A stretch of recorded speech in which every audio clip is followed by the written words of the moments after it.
los resultados, presidente, yo creo que un breve panorama de cómo fueron las elecciones, porque ya hay un informe tanto de la Defensoría del Pueblo, que observó inhabilitaciones extemporáneas, es decir, inhabilitaciones de candidatos que estaban en la papeleta, pero que cuando la gente iba a votar, resulta que su voto se anulaba porque este candidato había sido inhabilitado después de imprimir la papeleta. Y de eso hemos tenido muchos casos.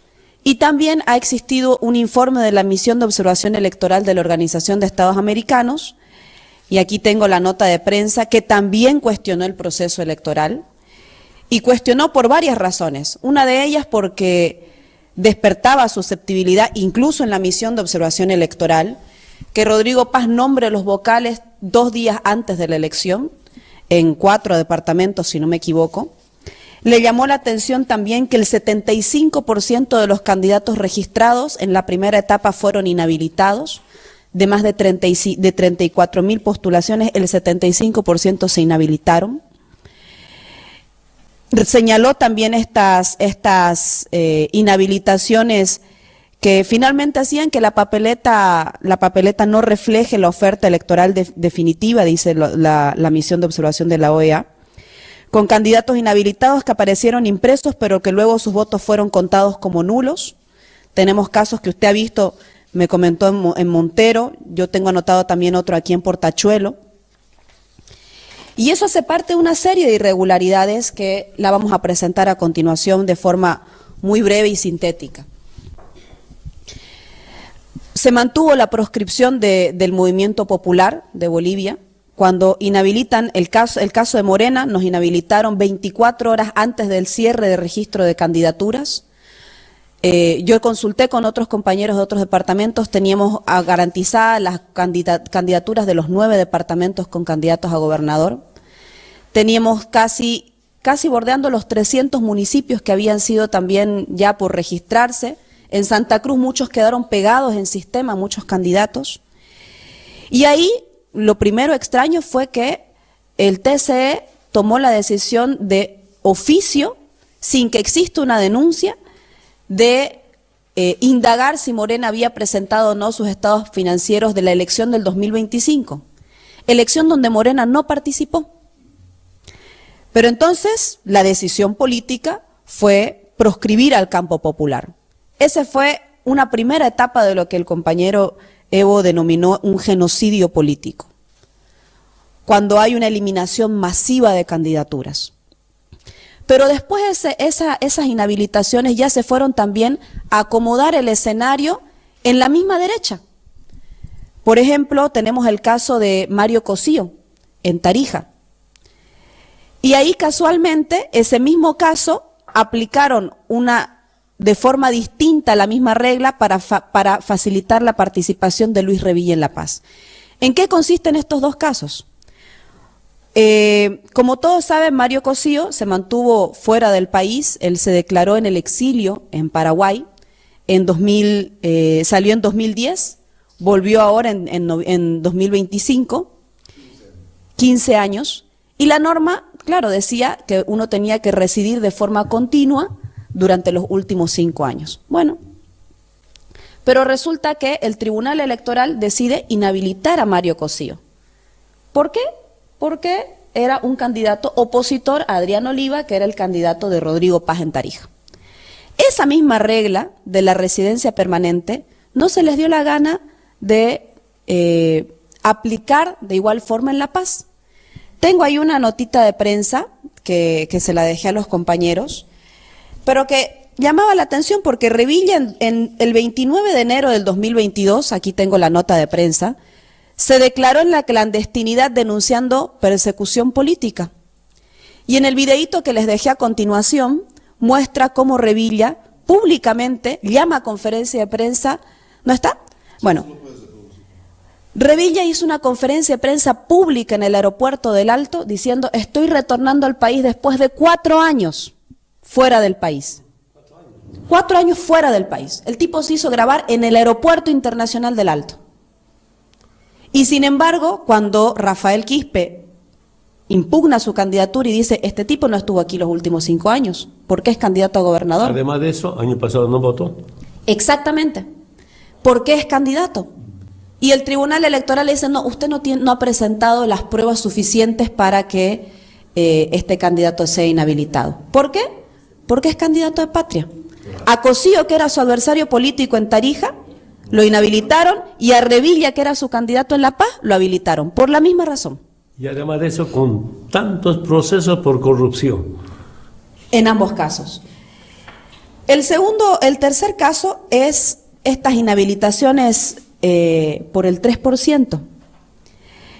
En lo que va desde el 2000, digamos, desde principios del 2000 hasta ahora, más o menos 12 partidos se les ha cancelado la sigla, 12 partidos grandes, ¿no? Se les ha cancelado la sigla por no alcanzar el 3%, desde el principio del 2000 hasta ahora. Entre esos, el MIR Nueva Mayoría. El MIR Nueva Mayoría fue cancelado el 2006 porque en las elecciones de Asamblea Constituyente no alcanzó el 3%. Pero casualmente, 2 semanas después de que Rodrigo Paz asume, resucitan el MIR. 20 años sin participar el MIR en las elecciones. Estaba súper enterrado. Y con una acción de amparo lo revivieron, lo resucitaron. Decían, ya no tiene que ser una imagen de un gallito, tiene que ser un ave fénix, ahí que le pongan. Y ¿sabe qué? Está en trámite de hacer lo mismo el Movimiento Sin Miedo, ojo. Ah, ¿sí? Sí. El Movimiento Sin Miedo también está buscando hacer lo mismo que el MIR, con un amparo volver a rehabilitarse, porque también eran pues miristas también, ¿no? Pero ¿qué pasa? El año pasado vimos la inhabilitación por esta misma causa contra el Frente para la Victoria, contra Pambol, y resulta que los inhabilitan después de que ellos participaron durante casi 5 años, ¿no?, en reuniones convocadas por el órgano electoral, participaron en las elecciones del 2021, tuvieron concejales, ganaron alcaldías, tuvieron asambleístas, y sin embargo, el 2025, después de 4 años, los inhabilitaron. En esta elección hicieron exactamente lo mismo. Resulta que en esta elección inhabilitaron primero a ADN y a todas las alianzas que tuvieron en el 2025, con la que no alcanzaron el 3%, es Nacer en Beni y Primero Pando. Cancelaron también a UCS y a MOP en Potosí, y esto afectó, según lo que informó el propio órgano electoral, en 6... En Cochabamba, Nuevas Ideas. Nuevas Ideas. Que estaba con UCS. Sí. Había buen candidato a alcaldía, un periodista. Muy bien. Tal vez hubiera ganado. Claro, el cancelar estas siglas en pleno proceso electoral, después de que ya habían inscrito candidatos, esta cancelación fue la primera semana de febrero, pero resulta que el registro de candidaturas había sido el 27 de diciembre. ¿Cómo un mes después, cuando ya están en campaña? Ya debió haberse aplicado el principio de preclusión, ya cerraron las etapas, ya se registró el partido, se registraron las alianzas, se registró el programa de gobierno, los candidatos, ya estaban haciendo campaña. A un mes de campaña los anulan. Y anularon con eso 8 alianzas en 7 departamentos. Se calcula más o menos que solamente entre ADN y UCS se han eliminado otras 2.000 candidaturas en el país. Y lo peor es que en esos casos extendieron la inhabilitación, eso fue lo más abusivo, extendieron la inhabilitación a los candidatos. Porque una cosa es que la sigla tenga la sanción, pero ¿cómo le van a impedir a esa persona que se inscriba? ¿Qué delito ha cometido? Nada. Nada. Y eso fue para favorecer la candidatura de Luis Fernando Camacho en Santa Cruz. Sí, definitivamente. Sí. Ahí además... Yo digo, a eso digo estado excluyente. Claro. Y es parte de lo que también usted había dicho, el genocidio político, ampliado, ya por la derecha y por la izquierda. Adriana, ahí yo tengo una pequeña consulta y duda por mi ignorancia. A Morena la inhabilitaron porque supuestamente no hizo una rendición de sus cuentas, ¿no? Ni siquiera había participado en ninguna elección. Al MIR, al que lo hicieron resucitar, ¿no? Después de tantos años, 20. ¿no? ¿Habrá hecho algún tipo de rendición de cuentas? O sea, por Dios, hay que preguntarle al pueblo de Bolivia, ¿no? En algún momento en estos 20 años o en los últimos meses, el MIR, y con ese partido fueron varios candidatos actualmente, Sí. ¿no? Es Alianza Libre. Alianza Patria. Patria, y todavía están en campaña. Esa Alianza Patria es el MIR en realidad, y es el partido del gobierno Rodrigo Paz. ¿Habrán rendido cuentas? ¿Habrán rendido La cuentas? plática de recibo del narcotráfico. Por ¿Qué le supuesto. pasó? El presidente del MIR fue preso. Claro, todo En el un 2000, ¿qué? No, perdón, en 1994, Oscar 95. Sí, fue preso Ha el perdido presidente del su MIR. visa, Jaime Paz, a Estados Unidos. De Oso Chavarría. La prensa dice Famosos. $1.200.000. ¿Habrá rendido cuentas? Ojalá rinda cuentas. Y en este tema del 3%, volviendo, presidente, que usted tenía también ahí una información, en el caso de Santa Cruz, inhabilitaron 2 siglas departamentales, la sigla SOL y la sigla ASIP. Roberto Fernández. Sí, ¿Y Sol de quién era? de Óscar Vargas, un ex concejal en Santa Cruz. Estas siglas las inhabilitaron por no haber tenido el 3% en las elecciones del 2021. 5 años pasaron y recién cuando los inscriben en este proceso electoral, los inhabilitan. Y los inhabilitan faltando un mes para la elección. Y en proceso, plena campaña, perdón. Claro, ya estaba la papeleta impresa. Sí. El principal problema que hay, en el caso de Portachuelo, que es el que puedo comentar ahorita, en Portachuelo, le anoté allí, el candidato de ASIP obtuvo 48%, si no me equivoco, porque sus votos los anularon. ¿Y el segundo? El segundo es uno de Creemos, que creo que obtuvo algo de 20%. Mira, yo tengo del Sol, de Montero. Creemos ha obtenido 12.139 votos, 18.1%. Y la candidata del Sol era nuestro compañero, de Mario, concejal, Karen, la alcaldesa. ¿Cuánto ha obtenido?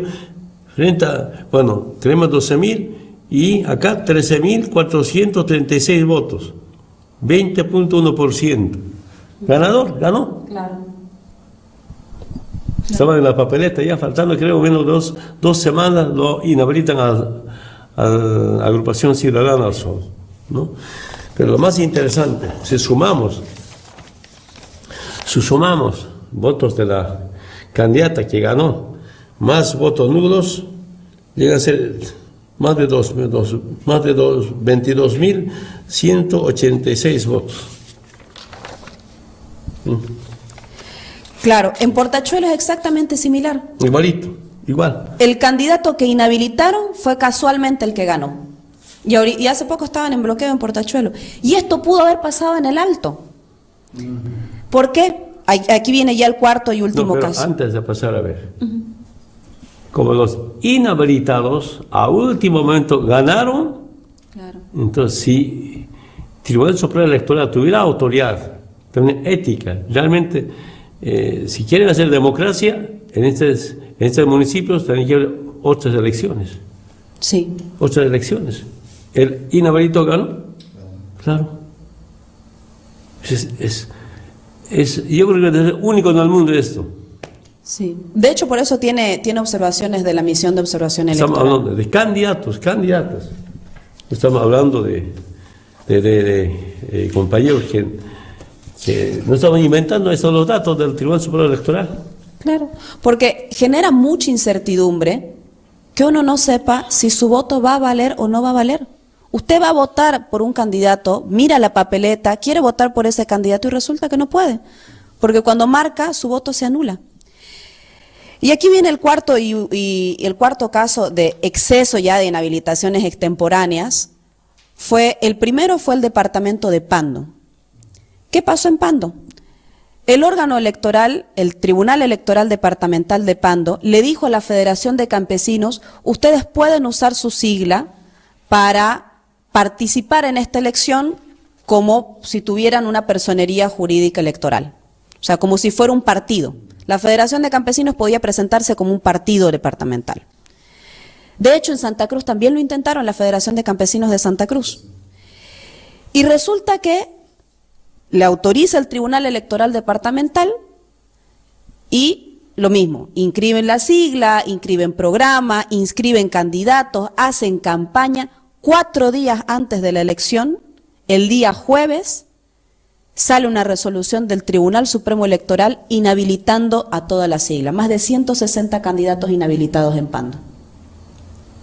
Porque hay una contradicción entre el órgano electoral a nivel nacional y a nivel departamental. Y el peor caso, que eso ya ahorita vamos a hablar de los resultados y con esto termino, presidente, este problema. Al día siguiente inhabilitaron a 3 candidatos en el Alto, diciendo que esos 3 candidatos no residían en el Alto. ¿Y a quiénes inhabilitan?